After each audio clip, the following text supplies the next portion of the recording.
Hey, I'm going to show you how to actually splice which wire to splice for the Spyder Auto GTR headlights.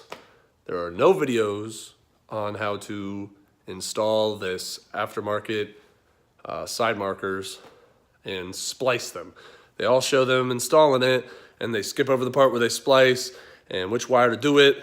And if you have these different headlights, there is no green wire attached to the turn signal. You have to actually follow the plug and actually splice the wire. So these are the aftermarket side markers we are going to be installing. These are the aftermarket headlights. All right, now to the actual splicing.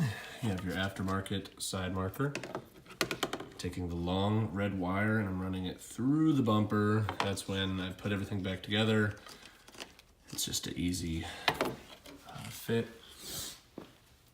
So to the actual splicing, you're gonna see two yellow wires. There's gonna be a thin yellow wire and then the thicker one. You're gonna want the thicker one and make sure it actually punctures, because I did it the first time and didn't puncture, didn't work. So make sure it's spliced correctly and you should be good to go. So just for some visual, thick yellow wire, not the thin one. You'll see, you pull it out. Thick yellow wire, little red wire, then put the metal insert in and splice it. Bam. And voila, both the side markers are working.